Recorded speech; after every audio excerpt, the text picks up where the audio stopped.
Yo, so there's this game called Firewatch. It's basically like a game. If you haven't heard about Firewatch, it's a basically a chill little indie game that you can play. It's nothing like major or anything crazy be happening. I mean, there's some things that be happening in it, but it's like basically you go off and you're basically in this like watchtower for like where you look out for like fires and stuff. But I actually want to know what like the real life fire watcher really be doing. So, fire lookout. Let's check it out. A real life day in life. This is a fire lookout, hidden deep in Washington's The last Cascades, fire. miles from civilization and overlooking an active volcano. I want to tell you a story about how we got here, but more importantly, about how this tower got here and the man who's living inside Bro, like this fighting. this is a comp job, bro. Like people be complaining about 9 to 5s, but this is a job I'll generally be down to do, bro. All I do is look out for fires, bro, and enjoy nature and stuff. Come on now, this is a W gig. To keep it here. But this story doesn't start in the Cascades. It starts in I my don't own even care about the backyard, fact that you have to North like sleep there Carolina. and stuff. The mountains are I'll be smaller so down to here, get a and job like none this. of them are volcanoes, but they're still more than beautiful enough to get me outside. As I spent more time outside, I kept ending up at these lookouts. They've become kind of an obsession of mine. These beautiful structures hidden on mountaintops offering unmatched views of their surroundings. I want to visit as many of these towers as I can, but I also want to find out who built them, when, why, and why did they abandon them?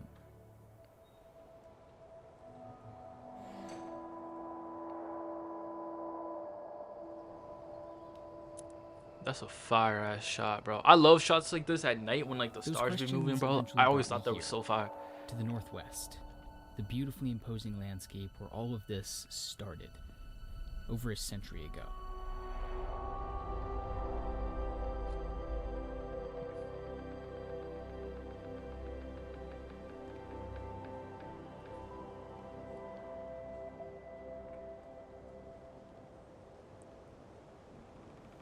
Anyone who handles fire in any form is a potential killer. Anyone can start a fire and never even know it. Please be very careful with fire. Only you can prevent forest fires.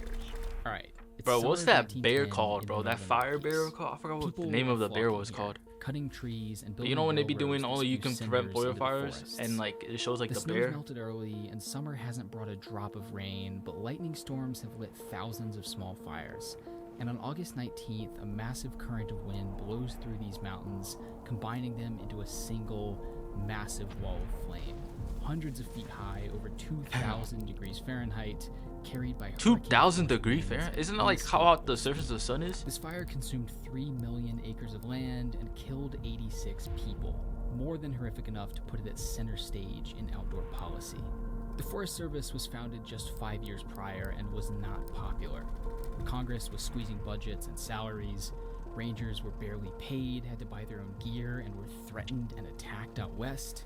But this fire was an opportunity to prove themselves, to show the country that protecting forests was worth it, by preventing this from ever happening again. Their strategy at the time was to eradicate fire from the landscape, putting out any fire as quickly as possible. And they decided to lean into that, with firefighting crews, television PSAs, Smokey Bear, and a massive Smokey network of Bear, fire yes, that was lookout. the bear. They That was the bear. constructed thousands of lookouts across the US, and in the 1930s, the Civilian Conservation Corps got involved, constructing many of the lookouts still standing today. A forest ranger or firefighter would live in the tower for months at a time, checking throughout the day for smoke, reporting it, and sometimes even helping to extinguish it. They would literally see a fire, let someone know, and then start bushwhacking through the forest to put it out. Pretty wild.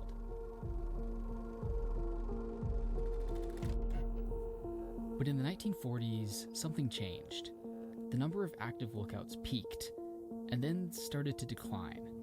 Partially because new technologies could spot and track fires more easily and more accurately, but mostly because the Forest Service realized that trying to eradicate wildfires was a terrible idea in the first place.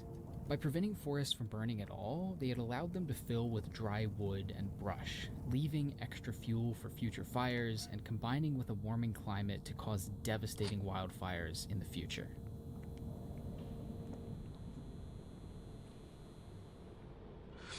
I know California is like a So, big one when it comes to fires, bro. They be suffering the most. Since the 1940s, these lookouts have been decommissioned, cleaned out one by one until today, they're all gone. At least that's what I thought. Bro, Washington State has to have like the best mountains, bro.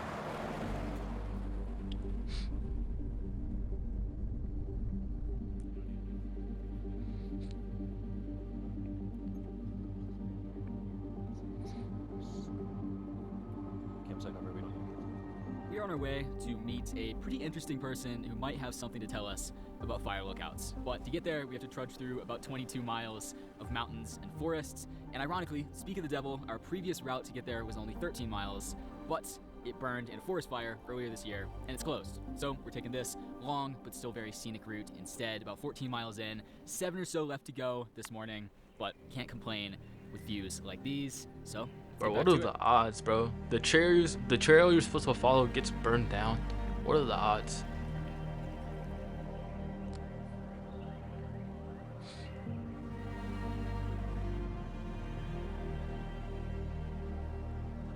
Bro, the forest just looks so tough, bro. Especially when it gets foggy, bro. When it gets foggy like this, it looks like something like straight out of like Silent Hill.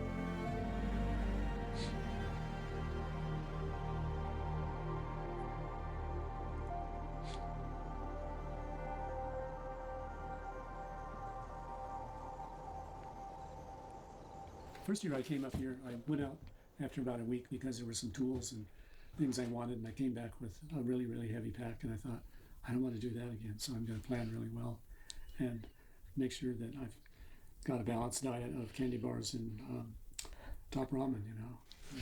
I'm being a little facetious, but really that's kind of what it turns into. This is Russ Dalton. He's a retired forest ranger and one of the last active fire lookouts in the world.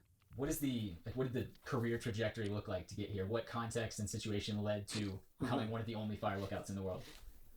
Okay, how did I end up here? I had a unique skill set, I guess. And I did a lot of years with the National Park Service sampling all the kind of seasonal jobs. Fire crews, I was an interpreter, doing guided walks and evening programs in the campgrounds, working visitor desks, worked with youth programs a lot, doing trail work. I did a lot of bridge work too. Had a 10-month job a year working on a trail crew. And then that brought me over here to the Cascades. Damn, bro, he's been moving around for a lot of different like jobs in the national park. I moved over to the Cascade Range when I was in my 40s and had a chance to work on some fire lookouts. Bro, so I can't just like, you know, go on Indeed, bro, and just like submit a quick application and get accepted, bro. I have to actually work my way up, bro. Like I actually have to start with different types of national park jobs. Park View lookout. Worked on the I just can't submit my shit through Indeed. Lumber to put in another shutter, and then later I visited the Copper Lookout and the Sourdough and the Desolation, and had a better understanding of how they were put together, and so felt pretty comfortable taking on this place here. I check in twice a day so that they know I'm alive and well. Having checked in and tidied up the place on myself for the day, then I'll take on whatever projects that I've lined out for myself. Worked on the tower, mending it where it was cracked and putting plates on it. Dealt with all the shutters. In the case of the inside of the lookout, it hadn't been painted in about 50 years, I think. I took that on and I repaired the furniture and painted it. I had a roof to put on this year, so that took more of my attention. In the course of the day, I would see 10, 20, 30 people come to visit the place. So I would take off my painter's hat and put on my interpreter's hat and just share the story of the lookout, because that's part of the job. You know, it's really a cool place and it's a fun place to tell people about. Say if there is a smoke that we've spotted and it doesn't appear to be coming from a campground or something, then it would be incumbent to call it in. I would first go to the firefinder and get that data and get a distance and a bearing from here, as well as a place name, so that they can refer to their maps. Oh, bro, and then they gotta. There's like this. I know for a fact you need to be good with maps, obviously. But there's like this map that they specifically use that has like extra stuff added to it. Like you need to read which part, it shows like the height of like a mountain or something, bro. It's like a very complicated map. I forgot what the map was called, bro, but it looks so complicated to learn, bro, because there's so many like different like circles and stuff. It's more of being a passive observer, not so much the prescribed watching for fires like I had mentioned earlier, where you have to every hour on the hour be looking for smoke. And that's the thing, Russ isn't really here to look for fires. He explained to us that his main job here is actually keeping an eye on a campground at a nearby lake. The lake had, like so many alpine places, become very popular and really took a... Bro, you think they got Wi-Fi over there? Overuse Probably for not. camping. And if you've been to a big festival, you know, I'm not saying Burning Man or something, but a big festival or a county fair or a state fair, and the grounds afterward just look so beat up, then the Forest Service took stock of things, decided to get a grip on it. Around that time is when fire surveillance changed, and they were using aircraft a lot more and not lookouts. And so this became a place where the wilderness rangers lived, and they would go over and dig up plants and move them around and fill in the impacted spots around the lakeshore. These days, to ensure that people aren't starting to camp back over there, having a ranger presence, just somebody to walk over and say hello and answer questions or be available if somebody needs help. So this is a key structure for people to live in and go over there and patrol and work, as well as monitor for fires around the trail system. That's two parts of the thing, and the third part is it's a historic structure. There were, I think, 8,000 lookouts in this country at one time. There's only 8,000, bro. And now there's just a handful. And yeah, so I'm gonna be honest, it's GG's, bro. Cause I was really thinking of getting, like, you know, a little fire watch job, you know. Ever since playing that game, bro, it seems tough. But yeah, there's no way they're gonna accept my application, bro. Just a handful now, and this one is in remarkably original condition with the same furniture that it should have had and did have and still has. We've worked to restore it, and so it's a great example of a Forest Service lookout from back in the day. In any number of days when I wake up and just look out the windows here, or by moonlight, look out and see Glacier Peak in the moonlight, it's really such a lucky thing to see.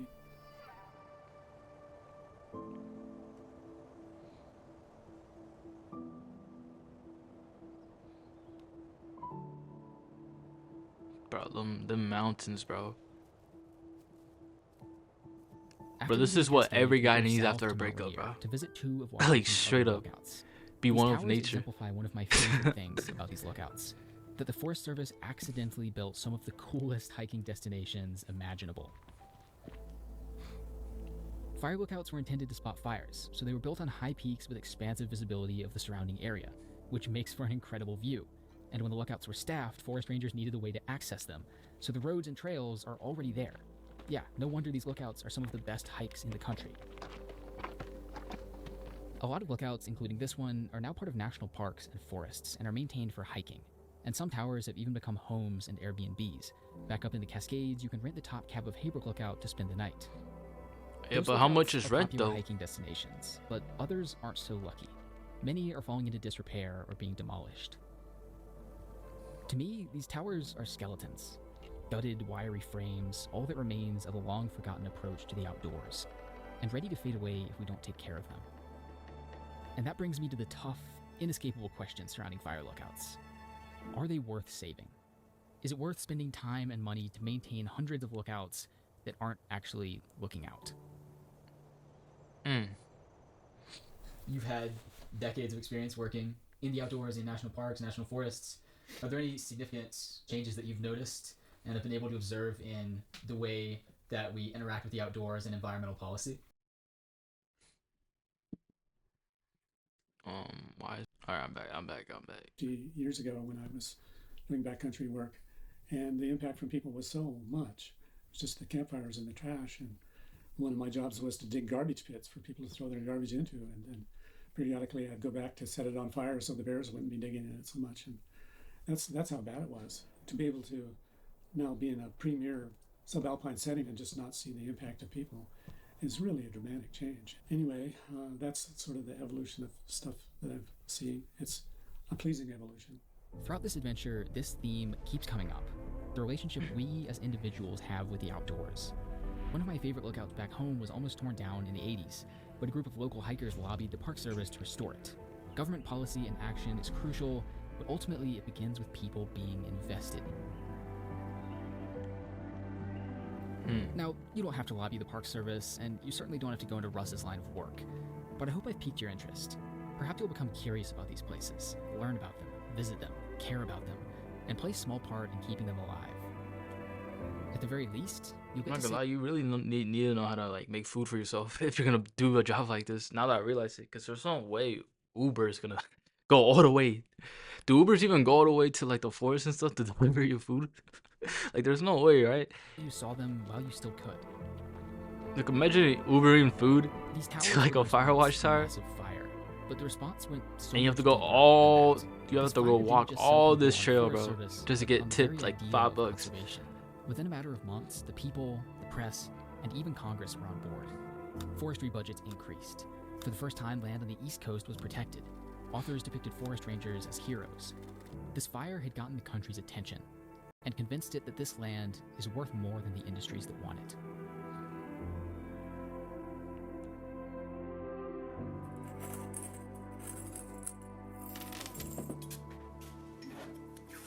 The fact of the matter is, a vast network of fire lookouts isn't necessary for spotting fires anymore, and we don't always even need to spot fires anymore. But sometimes that just doesn't matter. Sometimes it isn't about spotting fires, or driving tourism, or harvesting Oh, he timber. wanted to explore Some places every deserve to be protected tower. for their beauty alone.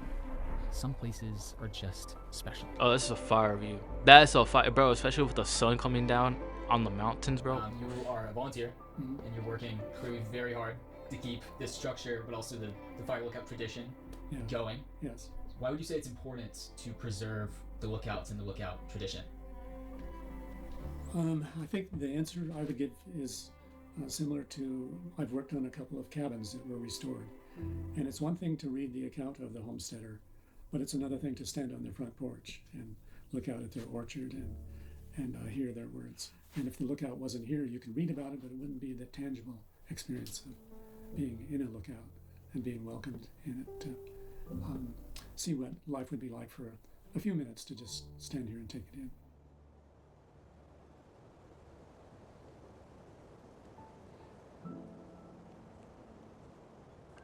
Bro, I'm not gonna lie, this video just makes me want to go outside, bro.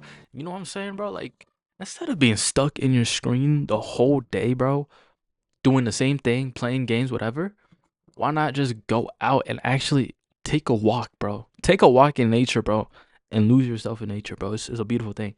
Anyways, let me know what y'all think, what y'all want to react to next, and I'll catch y'all on the next one. Peace.